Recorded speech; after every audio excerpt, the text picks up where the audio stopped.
Avec nous aujourd'hui Éric Aubin, bonjour, négociateur de la CGT pour l'assurance chômage.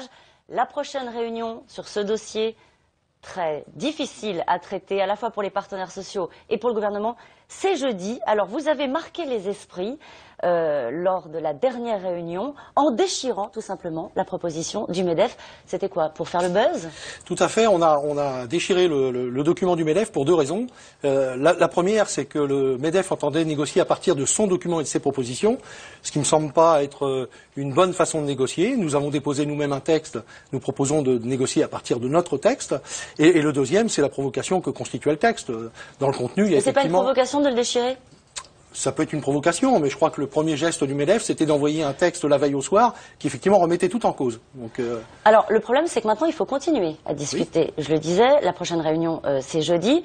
Comment ça va se passer? On reprend le même texte, vous négociez sur le même texte. Quels sont les points de passage qu'il peut y avoir? Est-ce que vous pouvez vous entendre? Notre geste a eu le mérite justement de mettre les choses sur la table et jeudi, il devrait y avoir plusieurs textes sur la table, un de la CGT, un du patronat, un de Force ouvrière qui a annoncé qu'il mettrait un texte sur la table, et ensemble, il faudra qu'on se mette d'accord sur le contenu du texte de départ de cette négociation. Je crois que les choses vont changer. Alors, on va poser les problèmes. Il y a un problème énorme de déficit de l'assurance chômage et de la dette de l'assurance chômage. Le déficit, c'est 4 milliards d'euros. Est-ce que vous êtes de ceux qui disent « c'est pas grave, on laisse filer les déficits ». Le MEDEF dit il faut agir, il faut faire des propositions.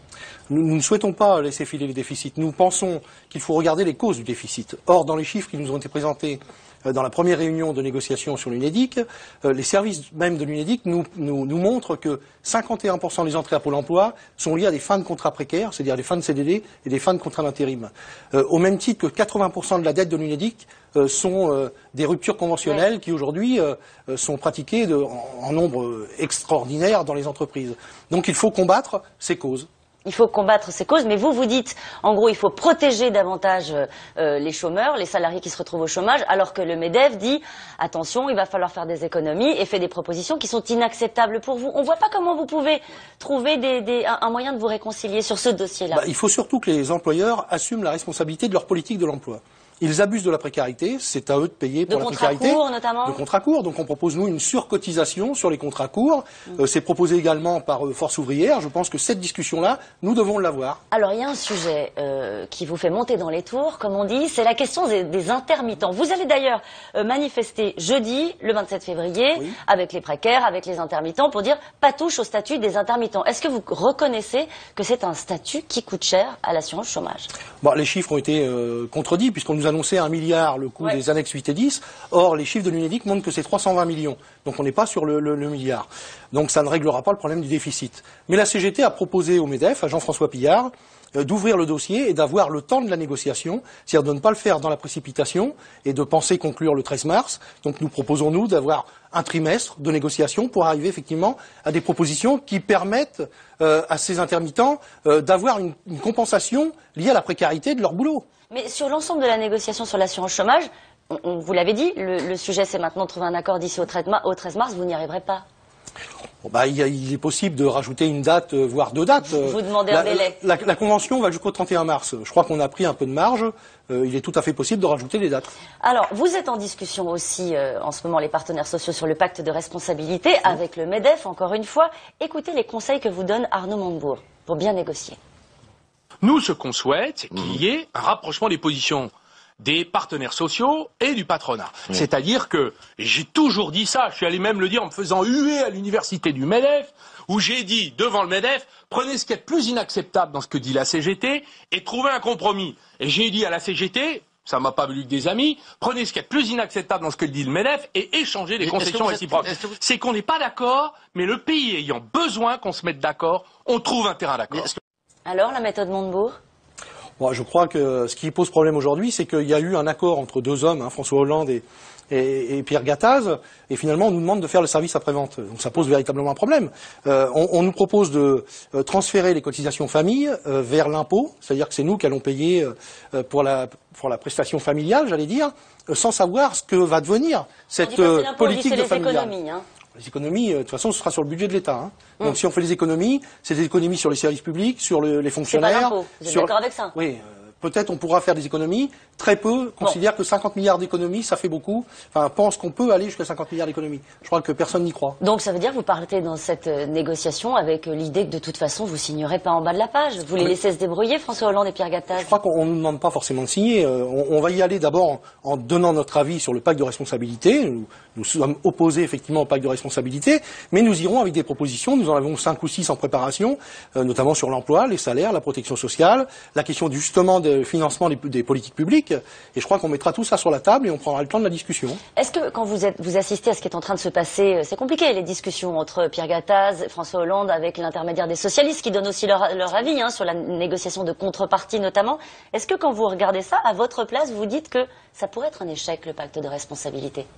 Écoutez, vu les propos tenus par Pierre Gattaz ces derniers temps, ça peut aller à un échec. Je crois que le Pierre Gattaz a affirmé les choses, pas de contrepartie.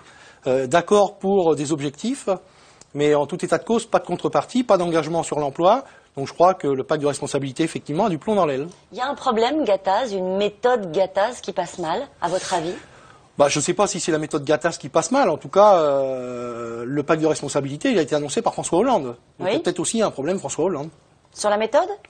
Sur la méthode, oui, puisqu'on nous a annoncé le pacte de responsabilité sans même nous en parler avant aux organisations syndicales. Et ça aurait changé quoi? Si on est très négocier. honnête, ça aurait changé quoi? La CGT aurait jamais mis son nom, même si on vous demande pas de signer comme vous le dites, mais pour accompagner une réforme comme celle-ci. Oui, mais la règle a changé. Habituellement, le président de la République, lorsqu'il faisait des annonces de cette nature, informait les partenaires sociaux, les organisations syndicales. Il ne l'a pas fait et maintenant il nous dit allez conclure un accord. C'est un peu facile. Alors, l'actualité, naturellement, c'est aussi les chiffres du chômage qui seront connus demain. L'année s'est conclue sur un record et l'échec de l'inversion de la courbe du chômage. Est-ce que vous entendez ce nouveau discours du gouvernement qui dit en gros, après les emplois aidés, ça n'a pas tellement marché, passons à l'entreprise, mettons en gros, mettons dans le jeu l'entreprise davantage pour créer des emplois? Oui, mais je crois que tout le monde reconnaît, les économistes en premier, que pour créer de l'emploi, il faut avoir 1,5% de croissance au minimum. On ne les a pas, ils ne sont pas annoncés pour 2014, pas plus pour 2015, donc on aura beaucoup de difficultés à créer de l'emploi. D'ailleurs, les chiffres de l'UNEDIC, qui se trompent rarement, annoncent 65 000 demandeurs d'emploi supplémentaires pour l'année 2014. Donc je crois que nous aurons encore des chiffres dans les mois qui viennent qui ne seront pas bons. Ça veut dire qu'il n'y a pas de bonne méthode pour lutter contre le chômage? On a tout essayé contre le chômage, disait François Mitterrand. Nous pensons nous qu'il faut revoir notamment la question du financement de la protection sociale, aider les petites et les moyennes entreprises. C'est pas tout à fait ce qui se passe, puisque les accords qui sont passés ou les propositions du gouvernement vont plutôt vers les grands groupes. Et c'est pas eux qui sont les plus en difficulté. Quand on regarde les résultats du CAC 40, enfin les entreprises du CAC 40 ou les grands groupes, on voit bien qu'ils dégagent des milliards de résultats nets, donc ils ne sont pas en difficulté. Une dernière question très rapidement. La loi Florange, c'était l'une des propositions de François Hollande pour sauver les sites rentables. Elle a été adoptée en première lecture à l'Assemblée nationale. Édouard Martin, icône de Florange et de la CFDT, dit c'est mieux que rien. Et vous? Vidé de son contenu, c'est uniquement les entreprises de plus de 1000 salariés, c'est même pas les groupes. Donc ça veut dire que très peu de cas seront concernés. C'est une loi pour rien.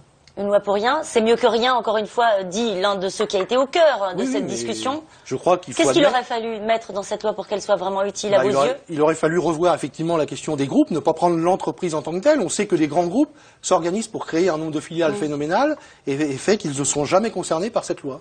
Un dernier sujet sur un chiffre qui vient de tomber, la question des déficits. Bruxelles estime que les objectifs de déficit sont menacés. En clair, que la France ne tiendra pas ses objectifs. Ça vous affecte? Non, parce qu'on est en période de crise. Je crois qu'en période de crise, il ne faut pas penser qu'on va réduire effectivement les déficits drastiquement. Ce serait pas bon socialement et ce serait pas bon non plus économiquement. Ça veut dire qu'il ne faut pas continuer l'effort? Quel effort? À qui demande-t-on l'effort? Réduire la dépense publique, faire des économies? Nous proposons, nous, de demander aux employeurs d'être dans l'effort, et notamment à travers, par exemple, la politique de la sous-traitance, externalisation, etc. Il y a plein de sujets à aborder avec le patronat et avec le gouvernement. On est prêt à les mettre sur la table. Vous savez que vous avez rendez-vous avec eux jeudi, hein? Tout à fait, on sera en rendez-vous. Merci beaucoup, Éric Comin, d'avoir été mon invité.